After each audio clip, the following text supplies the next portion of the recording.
అంటే రాజధాని పరిసర ప్రాంతాల్లో కావచ్చు, ఇతర ప్రాంతాల్లో కావచ్చు, ఈ భూదందాలు ఇట్లా సెటిల్మెంట్స్లో మిగతా వర్గాన్నంతా కూడా కాదని మీరే నేరుగా వెళ్తున్నారు, ఒక్కరిగానే వెళ్తున్నారు అన్నది ఒక బలమైన, దానివల్లనే ఒక వర్గం మిమ్మల్ని వ్యతిరేకిస్తోంది. ఎవరు ఒకరు వెళ్తున్నారు అంటే మీరు ఒకటి ఎమ్మెల్యే జలీల్ ఖాన్ మాత్రమే వెళ్తున్నారు ప్రతి అంశాల్లో కూడా, ప్రతి దాంట్లో. అంటే మిగతా విజయవాడ మొత్తం నగరాన్ని తీసుకుంటే నా 1 టౌన్ కాన్స్టిట్యున్సీ నేను వెళ్ళకపోతే ఎవడు వెళ్తాడు? మీ 1 టౌన్ కాన్స్టిట్యూన్సీ మొత్తం విజయవాడలో ఎక్కడ ఏం జరిగినా మీరే ఎక్కువగా కూడా దూసుకుపోతున్నారు. రాజధాని విషయంలో అయితేనేమి. ఏమంటే నా మాట ఏంటారా, మీరు ఇంత అనుభవశాలి అంటున్నారు. ఏ నియోజకవర్గానికి ఆ నియోజకవర్గానికి టీడీపీ ఎమ్మెల్యే ఉన్నాడు, పార్లమెంట్ సభ్యులు ఉన్నారు, మంత్రులు ఉన్నారు. నేను ఒక్కడే నా నియోజకవర్గం నేను వెళ్తాను. ఇప్పుడు మీరే అన్నారు కదా నేను మంత్రితో సమానము అనేసి, అలా ఆ హోదాతోనే మీరు అన్ని విషయాల్లో కూడా అదే నేను హోదాతో తక్కువ, నా పని అవ్వకపోతే నేను మంత్రి అవ్వలేదే వాళ్ళతో అవుతుంది నేను అవ్వట్లేదని ఫీల్ అవ్వాలి.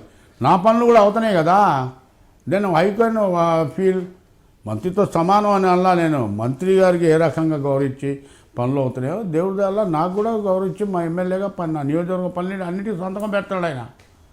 మరి అంతకన్నా కావాల్సిందేంటి? అంటే వైసీపీలో ఉన్నప్పటికన్నా టీడీపీలోకి వచ్చి రావడంతో మీకు ఫాలోయింగ్ తగ్గిపోయింది అంటున్నారు, ప్రజల్లో వ్యతిరేకత కూడా ఎక్కువైంది అంటున్నారు. దీని అంతా కూడా మీరు ఎలా ఓవర్కమ్ అవుతున్నారు? జన చైతన్య యాత్రలు చేశాం మేము 20 డివిజన్లో. ఫాలోయింగ్ తగ్గిందో లేదో పేపర్ కట్టింగ్స్ ఇస్తా, మీడియా క్లిప్పింగ్స్ ఇస్తా. చూడండి, గతంలో తెలుగుదేశం వాళ్ళు జన చైతన్య యాత్రలు చేసిన దానికన్నా వేల మంది వచ్చారు, జన చైతన్య 100 మంది వచ్చారు ప్రతి డివిజన్లో కూడా. ప్రస్తుతం విజయవాడని తీసుకుంటే విజయవాడలో ఉన్న ఒక గ్రూపు నాయకుల్లో ఒక ఎమ్మెల్యేగా మీకు పేరు కదా, ప్రత్యేకంగా పశ్చిమ నియోజకవర్గ ఎమ్మెల్యే జలీల్ ఖాన్ అంటూ ఒక గుర్తింపు లేకుండా పోయింది అనే ఒక వాదన కూడా ఉందన్నమాట. దీనికి మీ సమాధానం ఏమంటారు? గుర్తింపు లేకపోతే నా దగ్గర ఎందుకు వస్తారు మీరు?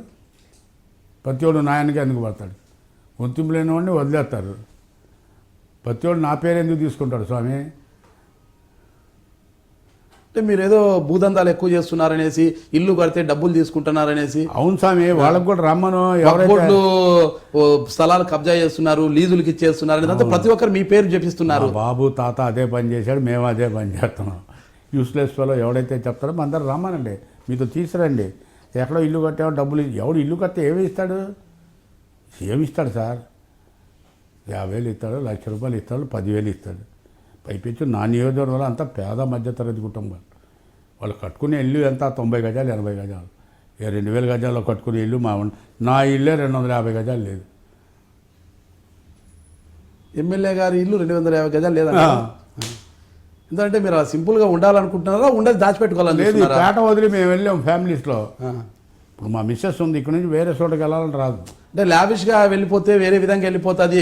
అంటే లేబర్ ఎక్కడ లావిష్నెస్ అనేది నా చైల్డ్హుడ్ నుంచి లావిష్గానే బతికాం. మా 4 ఫాదర్స్ కూడా లావిష్గానే బతికారు. లావిష్నెస్లో తగ్గలేదు. కానీ మనం హోల్ ఫ్యామిలీస్ ఇక్కడే ఉన్నారు కాబట్టి ఇక్కడ నుంచి బయటికి వెళ్ళాం. జలీల్ ఖాన్ గారు అంటే మాస్ లీడర్ అంటారు, ఎందుకంటారు అట్లా? మాస్ లీడర్ అంటే ప్రజలతో అక్కడ ఆకర్షణ అయ్యి వాళ్ళ సమస్యలు పరిష్కరిస్తూ ఉంటా కదా. పేదవాడు వచ్చాడు అనుకో, మీరు ఇందా తీసుకుంటా అన్నారు, ఓ రోజు కూర్చోండి మీరే సరదాగా వచ్చి, మీడియా గీడే వద్దు, as a friend you come here. Daily 50,000 అవుతాయి మాకు. వాడు వస్తాడు ఒక 5,000, వాడికి వస్తాడు 2,000, ఒకడికి 1000. ఇట్లా పెళ్ళిళ్ళు కానీ, డాక్టర్లు కానీ, పిల్లల ఎడ్యుకేషన్కి కానీ అనేక అందరికీ ఇస్తుంటాం మేము, కాదని ఎవరిగాను.